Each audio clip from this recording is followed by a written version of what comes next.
বর্তমানে সৌদি সরকার সুন্দর একটি উদ্যোগ গ্রহণ করেছেন।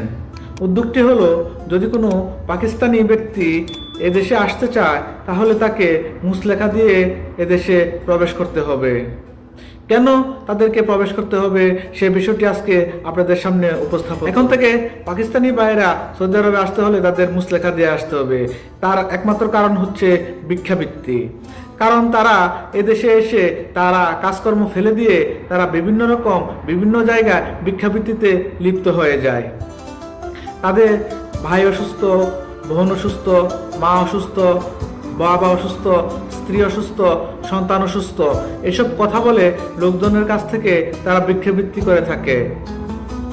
তারা তাদের নিজের অঙ্গ প্রত্যঙ্গ বিভিন্ন জায়গায় ব্যান্ডেজ করে তারা মানুষের সামনে উপস্থাপন করে সে আসলে খুবই নিরুপায়। আসলে মূলত তা কোনোটিই নয়, একমাত্র ভিক্ষাবৃত্তির উদ্দেশ্যে তারা এমন কাজটি করে থাকে, যা দেশের জন্য খুবই অসম্মান এবং অপমানজনক। সেজন্য সৌদি সরকার এই সিদ্ধান্ত নিয়েছেন, যদি কোনো পাকিস্তানি এদেশে আসতে চান তাহলে তাকে অবশ্যই মুচলেখা দিয়ে আসতে হবে যেন সে ভিক্ষাবৃত্তি না করে।